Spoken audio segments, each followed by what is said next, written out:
The 1960s were, without question, the most transformative decade in Australian automotive history. In just 10 years, Australia went from building sensible family cars to producing fire-breathing muscle machines that could humble anything on the planet. These weren't just cars made in Australia, these were machines that defined what Australia was: loud, tough, and completely unapologetic. Welcome to the 14 most iconic Australian cars of the 1960s, from humble family heroes to the all-out performance legends that left a permanent mark on our culture and our racetracks. If you want to understand what Holden meant to 1960s Australia, the EJ is your starting point. It represented a massive leap toward a more refined, upscale family car. And the premier variant was the smoking gun. For the first time, buyers could enjoy genuine luxury trim and upgraded upholstery that felt miles ahead of anything the brand had offered before. Underneath, the Hydra-matic automatic transmission made the EJ feel effortlessly modern. It wasn't just a car, it was a status symbol that told the neighbors you'd finally made it. Holden sold over 157,000 of them in a tiny window of time. That isn't just a sales success, it's a cultural institution on four wheels that set the luxury benchmark for a generation. You cannot tell the Australian automotive story without the XK. Rolling off the Broadmeadows line in 1960, it was a direct, unapologetic assault on Holden's decade-long dominance over the local car market. While Holden was playing it safe, Ford dropped a car that felt modern, sleek, and distinctly American. It wore a confident, forward-looking design that gave buyers a genuine sense of something new, exciting, and dangerous to the established order. It wasn't a performance monster yet, but that's not why it matters. Every GT, every GTHO, and every racing legend that ever wore a Falcon badge owes its very life to this specific car. The XK didn't just start a new model line, it declared total war. The rivalry between Ford and Holden was about to get intensely personal. By the time we hit the top 5, you'll see why this battle became the stuff of legend, and number 3 might just be the most important Australian car ever built. By the mid-60s, Holden had refined their family formula to near perfection, and the brilliantly simple HR was the ultimate result. It was smooth, highly dependable, and ready to take on the entire continent. It introduced the legendary 186 cubic inch 6-cylinder engine, which was smoother and quieter than anything before it, wrapped in a familiar shape that felt like a reassuring hug from the brand. It hauled families to the footy, the beach, and every suburb from Darwin to Adelaide. Decades later, the mere sight of an HR still triggers a primordial sense of warmth for older Australians. It wasn't just a vehicle, it was an honorary member of the family that earned a lifetime of loyalty.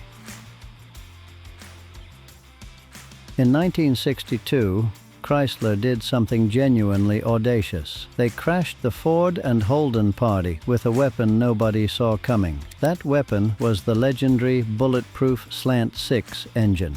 Tilted at a bizarre 30 degrees to lower the bonnet line, it was a masterclass in clever engineering and brute toughness. The RV1 hit the local market like a brick through a plate glass window, offering a rugged third choice for people utterly exhausted by the big two. It was unconventional, tough as nails, and built a fanatically loyal following almost overnight. Chrysler proved that the Australian market had room for more than two giants, and the Valiant intended to violently carve out its own piece of the pie. We've seen the benchmark setters and the market disruptors, but we haven't touched the high-performance monsters yet. From number 10 down, this list shifts gears into pure, unadulterated speed. The Cortina GT 500 earned its iconic status through pure, on-track violence. While other cars relied on massive engines, this one was developed as a homologation special with exactly one goal: winning at Bathurst. Ford took a light, nimble platform and tuned it into an absolute giant killer. It used razor-sharp handling balance and incredible fuel endurance to totally humiliate cars, with twice the horsepower on the brutal Mount Panorama circuit. In a decade dominated by massive, heavy sedans, the GT 500 was a loud, high-revving reminder that the best car through the corners will always trouble the fastest car down the straight. It was a surgical track weapon built for the top step of the podium.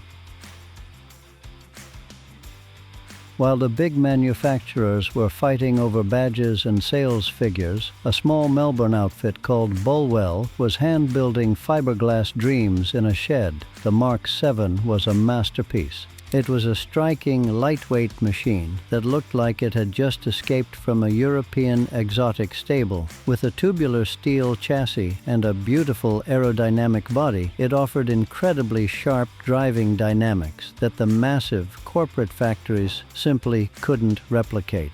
This wasn't a car built by a board of directors. It was built by enthusiasts for enthusiasts, with a total disregard for boring conventions. The Mark VII is living proof that pure passion and Australian ingenuity can create something genuinely world-class. A hand-built sports car at number 9. This decade was completely wild, but the most surprising Bathurst underdog story is still to come, and it's a car you'd never bet on in a million years. The Mini Cooper S at Bathurst is the ultimate David versus Goliath story. When you imagine a car challenging heavy V8 Falcons around Mount Panorama, a tiny hatchback is the absolute last thing on your mind. Yet the Cooper S used its feathery weight and front-wheel drive balance to become a devastating giant killer. It treated the terrifying mountain circuit like a go-kart track, proving that motorsport doesn't care about engine size. It cares about mechanical sympathy and raw driver skill. The Mini earned a place in the Australian heart that completely transcended its British roots. It won here on our toughest and most unforgiving track, and that officially made it one of ours. The little car that could, and absolutely did. The Holden is the definitive golden childhood memory for an entire generation of Australians. Launched in 1963, it was sharper and vastly bolder than the EJ, sporting a wide stance that reflected a growing national optimism. Under the hood was the legendary 179 cubic-inch red engine. It was punchy, completely bulletproof, and set a massive new benchmark for what Australian-made quality actually meant for the average working family. But the EH's real magic was its universal, flawless appeal. Holden got the price and proportions so right that they built over 250,000 of these in just 2 years. That isn't just a successful production run, it's a sweeping national love affair on 4 wheels. We've sold 250,000 family cars, but from here on out, the sensible stuff is over. Everything left is a performance legend built to dominate. The LC Torana GTR is the exact moment the Torana stopped being a sensible commuter and morphed into a serious threat. Holden created a monster by stuffing a 161 cubic-inch inline-6 into a highly compact, lightweight body. It was a driver's car through and through, incredibly responsive, perfectly balanced, and thrillingly happy to be driven at the absolute limit. It didn't need the most horsepower on the grid to be the most terrifying thing in the rearview mirror. The GTR planted the flag for a brutal motorsport program that would make the Torana a dominant force at Bathurst for years to come. This was the birth of a legendary performance bloodline, and Holden knew exactly what kind of fire they were starting. The XT-GT is often the forgotten middle child of the Falcon dynasty, and that is a massive historical injustice. Sitting between the original XR and the wild GTHO, the XT did the incredibly hard work of refining the GT formula. With a 302 Windsor V8 pumping out 230 horsepower, it was a characterful, rewarding muscle car that brought much-needed improvements to braking and suspension. It was vastly more composed and livable than the raw cars that surrounded it. It proved that the mighty Falcon GT wasn't just a one-hit wonder. It was a growing, terrifying dynasty, quietly building the absolute foundation for the supercar killing performance that was just waiting around the corner. This one was the quiet achiever, but the top four are undisputed, immortal icons. The next entry at number 4 is arguably the most fun, colorful, and completely unhinged car on this entire list. The VF Pacer was Chrysler's loud, obnoxious way of proving you didn't need a heavy V8 to be a total hoon. In a world of sensible sedans, they released a 6-cylinder muscle car with serious anger issues. They slapped on wild stripe packages, outrageous neon colors, and a mountain of attitude. Based on the legendary Slant 6, the Pacer was expertly tuned to be vastly quicker and meaner than its displacement suggested. This car wasn't for the timid, it was for people who wanted to make a deafening statement on a budget. It became an instant cult hero, the ultimate underdog with a personality the size of a V8. Chrysler proved 6 cylinders could absolutely trade blows with the big boys. In 1968, Holden didn't just release a new model, they literally invented the Australian muscle car in one clean, decisive stroke. The 327 was an absolute fastback masterpiece. With its massive Chevrolet-sourced V8, it looked incredibly fast, even when it was standing completely still. It backed up its stunning, purposeful looks with a legendary, headline-stealing Bathurst victory in its very first debut year. It was a gorgeous design that never aged, and a ruthless performance machine that never apologized. This one didn't just earn a spot in our history books, it violently wrote the opening chapter for Australian performance. It remains the absolute holy grail for car collectors everywhere. The Monaro is a Bathurst winning style icon, yet it still only makes it to number 3. That tells you absolutely everything you need to know about the 2 immortal titans we have remaining.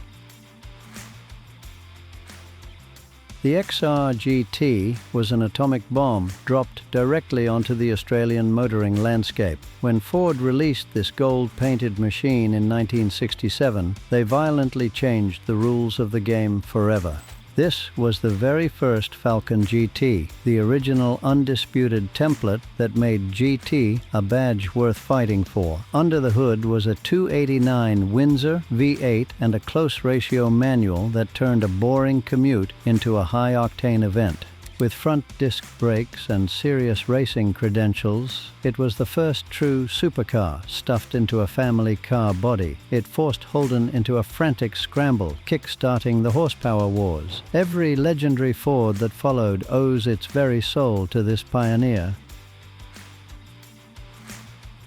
The entire 1960s was a decade-long build-up to this specific terrifying machine. The Phase I is the perfect explosive full stop on the era. GTHO stood for GT Handling Option, which was simply Ford's quiet code for Bathurst weapon. It packed a massive, earth-shaking 351 Windsor V8 into a package that looked like a regular Falcon, but drove like a completely unhinged supercar. It was built with exactly one priority: winning races. Road legality was a distant, secondary thought. This raw, uncompromising engineering produced a car that was blisteringly fast and historically priceless. It is the undisputed king of the 60s, an unmatched high-water mark of Australian ambition, power, and motorsport dominance. The 1960s was a decade that Australia should be endlessly proud of. These weren't just cars, they were statements about what this country could build, what it could achieve,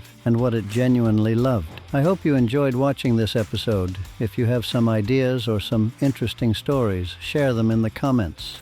Thank you for watching, and goodbye.